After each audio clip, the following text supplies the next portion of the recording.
For centuries, indigenous shamans of the Amazon have sung to ayahuasca, a psychoactive plant mixture believed to heal the mind, body, and spirit of those who drink it.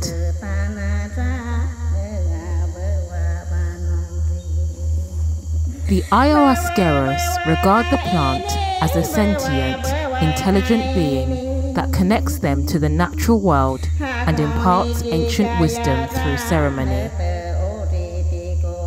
Now, people from all over the world are being called to hear the Icaros.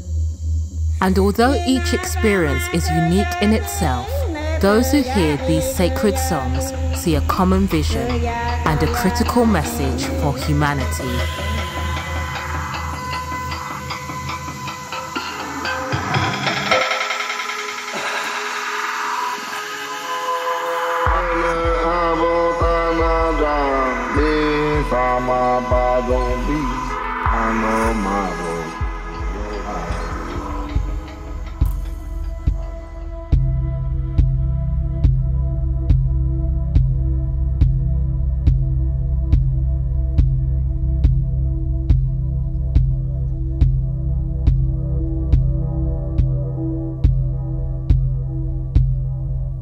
In indigenous mythology, plant medicines like ayahuasca have been associated with origins of language, culture, and humanity itself.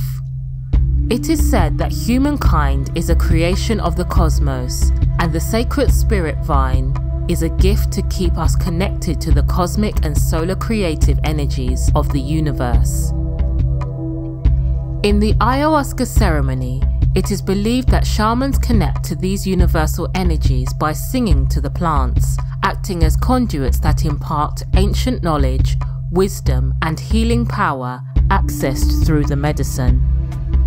It is also believed that those who drink ayahuasca meet the plant spirit herself and learn to see the interconnected realities of nature, the universe, and all living things.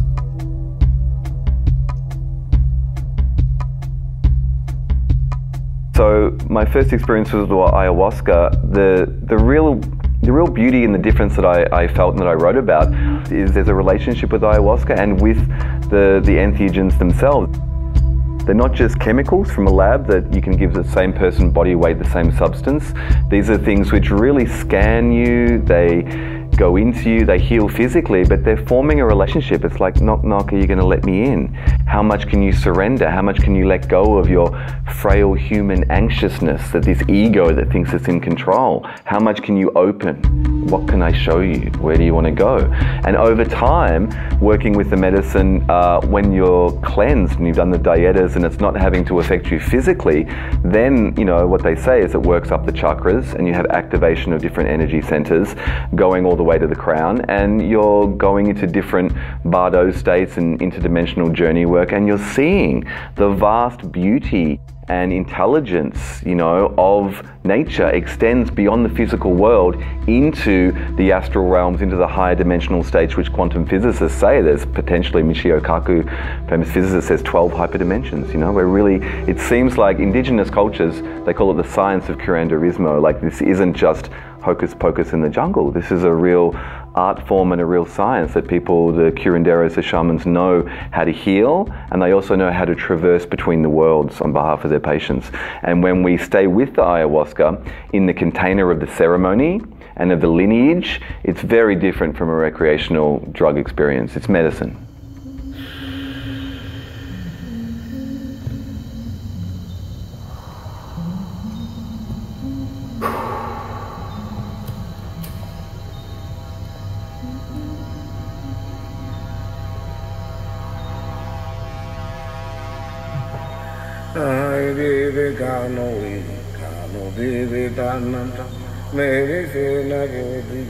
They look upon it as a living being.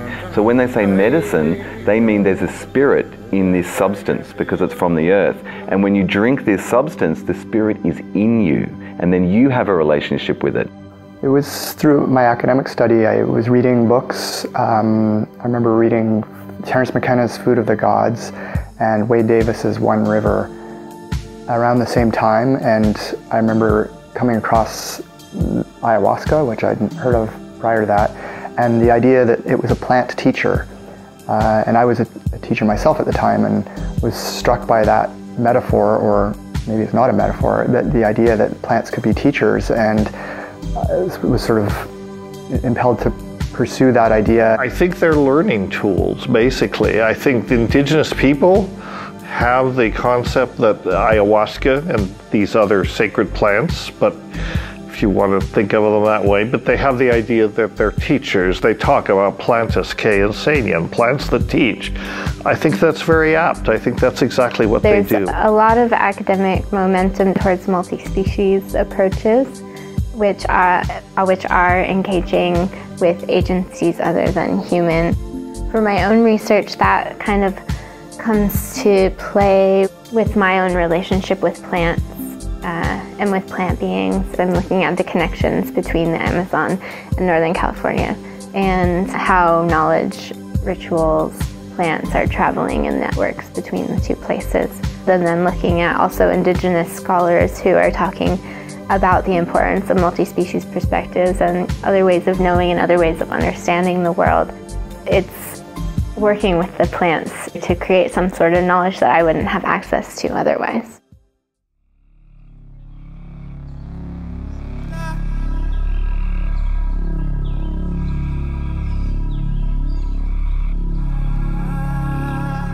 We've been seeing for a while these plants coming out of the Amazon. What is the role of the plant in that whole process of becoming more mobilized, becoming more globalized, and why at this time has it emerged? I've actually had ayahuasqueros tell me from Peru that they perceive that the medicine is traveling north because the north needs the help. Now, why is ayahuasca suddenly perseverating across the planet practically faster than you can grow it? Well, this is my theory is ayahuasca was fine seeing the way people treated each other as long as they killed each other. But when they started killing plants, ayahuasca said this is not correct. And the peculiarity of the teacher plants, and we know there are more than one, but ayahuasca is the one we know best, tobacco certainly is another, and so forth. But these are plants who have been given the job of dealing with us. And I bet that they didn't ask for it. You know, I have this imaginary Congress of the plants and says someone's going to have to talk to humans. Who's going to do it? I'm not going to do it. I'm not going to do it. I don't want to touch it. One of the phenomena of drinking ayahuasca is often a sense of agency, that there is a sentience behind the plant. There's a presence there. There's a sense of engaging with something. I think we're at a very critical sort of juncture in the evolution of consciousness and the evolution of life, and in the current state of the planet. I'm sure the plants have a lot of messages, and I think that it's a message that they've probably been trying to tell us all along, and maybe now we're more receptive to hearing certain messages, or maybe now it's more pressing. I think the plants do have intelligence. I think that that's how they, these molecules that they make, and they make a vast array of molecules, and a famous botanist has said, and I have said, repeating him many times, plants substitute biosynthesis for behavior. They make all these secondary compounds because they don't react to their environment through behavior, through fight or flight or that sort of thing. Their response is through chemistry, because they're stuck in one place. And they make a vast array of chemicals because they have figured out photosynthesis. And among those chemicals, some of them happen to be neurotransmitter-like. In fact, they are neurotransmitters, and so they fit into the same receptors that our brain neurotransmitters fit into. So, and even our brains, the neurotransmitters in our brains are an evolutionary reflection of plant chemical compounds. So I do think that plants have a certain intelligence. It's not like our intelligence, but they're very much involved in signal transduction processes, which is a fancy way of saying information exchange mediated chemically. So it's a little different. We're not doing signal transduction in that strict sense right now. We're just talking to each other. But if I were emitting chemicals that your brain was picking up, then that would be signal transduction in the way that biochemists talk about it. That's what plants do to each other, to other organisms on the ecosystem level. And I do think that ayahuasca, is one of these plant teachers. There's living creatures, living entities that are vibrational essences, like souls, in these plants, in these medicines, in this planet. And you just think of it in the West as, landscape to be demolished and put a car park down. It's a disconnect which has created largely responsible for the planetary emergency and our ecological crisis. So that's why there's that urgency for the medicine of ayahuasca to come out into the West, because we're the ones pushing this cultural agenda, destroying the planet.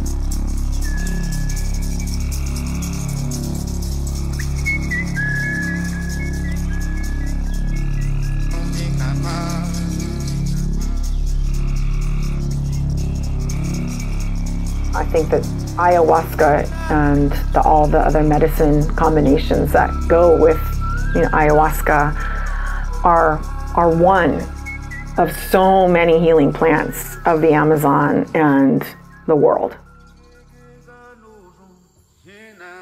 Every single part of the rainforest is alive, and we have to respect every part, from the smallest ant to the biggest kapok tree and everything in between, and even what we cannot see, because all of it has value. People are disconnected from nature. The Amazon is at a crucial tipping point. It may already be at the tipping point to be able to continue functioning as an ecological system. That's the most biologically diverse place on the planet. It's also the homeland to numerous indigenous nationalities and peoples. That big green splotch on the world map that is the Amazon rainforest is the world's largest tropical rainforest. It's the world's largest carbon sink. And the majority of the green that you see in the Amazon are indigenous peoples' territories. But those are very, very threatened right now. They're threatened by oil and gas development. They're threatened by deforestation, both legal and illegal logging, by agribusiness, by mega dams and infrastructure projects, mining, roads, and also by the criminalization of indigenous people, by the threats by the government, by the corporations to indigenous peoples who are defending their territories. To protect the Amazon, you really have to empower and support and amplify the voices of indigenous people who are the best stewards of the Amazon. Indigenous people are 4% of the global population, but they're protecting 80% of the world's biodiversity. And we're doing this for our children, and we're doing this for our forests, but we're also doing it for our global climate.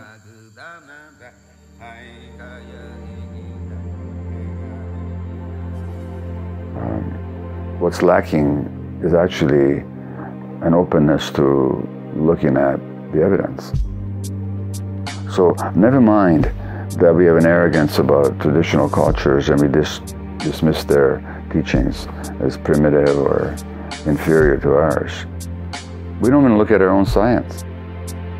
Euro-American cultures came in hundreds of years ago and still today, denigrating these cultural practices, denying that the language, the beliefs, the customs of indigenous people had any benefits or value, and imposing our cultural narratives on them as the sole force of civilization.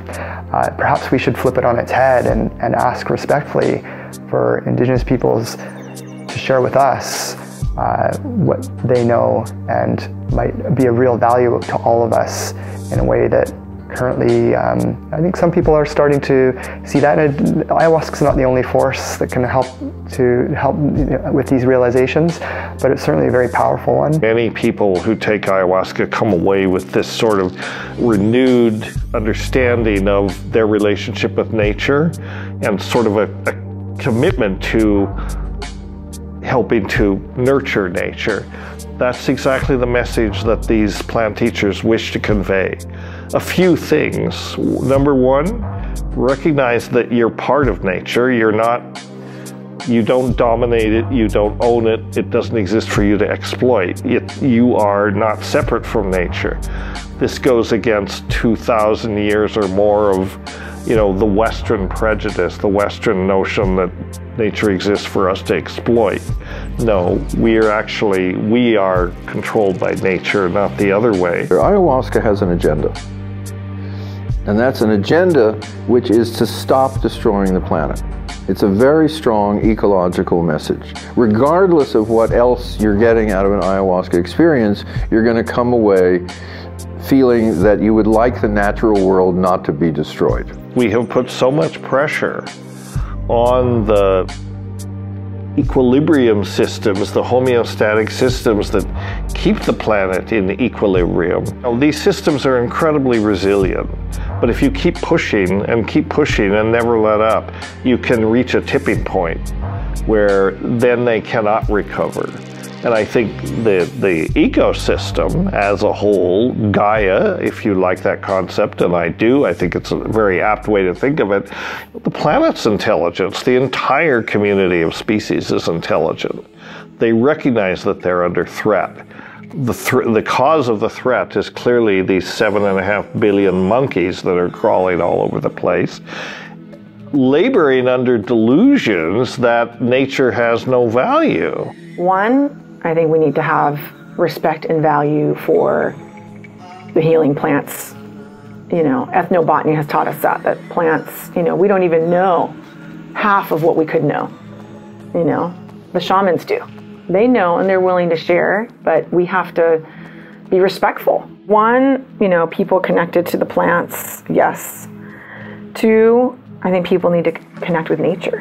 Wherever, it could be the Amazon, it could be, open spaces here in urban areas, it could be national parks, protected areas, a connection to nature. Any kind of nature, I think, is important for our times right now. People can connect with something bigger than themselves, can connect with the soul of nature. Nature's alive, there's a brain behind the whole thing, all the animals and the plants all working together and each one serving a function. And I think it's important with such an urbanized and increasingly urbanizing society that people don't lose that connection. We'd have much less sense of an impending ecological catastrophe if we could shift our thinking to one of more sustainability, one of more socio and economic justice. Whether that could happen in a generation, perhaps not, but I think we're rapidly running out of time to make some really serious shifts at a global level to look at how things like global warming, plastic in the oceans, deforestation, desertification, and growing amounts of debt. How are we going to deal with these things in the future? It seems doing more of the same is not likely to get us to where we need to go. I think we're desperately needing to look at something different, and it might be that ayahuasca is that kind of something different. We're now undergoing the 6th great species extinction on the planet. It does happen regularly in larger geological tracts of time, and the biomass of the species die off. But we have survived before, but there's a cull, But also what nature does with the plants and with the things, she gets the species to cooperate. So Charles Darwin, the origins of the species and the competition model, which wasn't all that he was saying, but there's different levels of interspecies symbiosis and cooperation, like when bees get the pollen from the plants and spread the pollen. Nature utilizes that strategy to get her species, which are all actually extensions of her, of source in matter, to utilize and to circulate energy around. Like it's a whole system theory. James Lovelock coined this the Gaia hypothesis in the 70s. So there's, I think, some of the insights that people talk about having from ayahuasca is a sense of planetary consciousness, encounter with Gaia, the metaphor of the Earth Spirit, that we're floating on this little blue planet and perhaps need to be taking better care of it. I don't want to live in a world without rainforests, and I just feel responsibility to apply myself to making the world a better place. It's really that simple. I'm very concerned about humans destroying this planet. It's not something I want to see happen. And when I see the potential that we have, that I'm learning about, it's giving me a way to apply all of that energy and concern that I've had for a really long time. So all those ceremonies where I see the world from a bird's eye view and I see humans eating into the forests, and it deeply concerns me. But we have the ability to turn things around. We have to honor and respect nature. And if we honor and respect nature, our own inner psychology will be healthier. It's like we're this compartmentalized vegetable that has lost the extrasensory capacity to realize we are nature, and the plant medicines are us as well. Like, everything is in unity conscious and everything is one in the play of forms, but we now see plants as separate from us because we don't see ourselves as the planet. We've forgotten the plan, we've lost the plot. I'm told, and I've read, and I believe, intuit, that there's a unitary way of looking at things, where you just see all of reality as one. And that, of course, scientifically makes total sense, because it is all one. I mean, you and I are nothing but molecules and a certain set of substances organized in a certain form, very temporarily. Other than that, we're just part of the whole thing. And if somebody just read energies, if there was some device out there that picked up purely energies, we would just be fluctuating and mobile agglomerations of energy that have come together for a while, go through a period of growth, go through another period of shrinkage, and then just dissolve back into the whole thing again. So it is all one. By drinking ayahuasca, we can often appreciate how we're not that different from ants or fish or other types of creatures that we seem to think that we're so different from. We're all DNA-based life forms. I think back to Jeremy Narby's book, The Cosmic Serpent, and the insights about how DNA-based life forms are all one. We're all coming from the same molecular structures, and that our insights about that, don't have to just come from science, but can come directly from experiences with plants like ayahuasca, and that the indigenous peoples of the Amazon were not mistaken in knowing that they had something of extreme value and importance.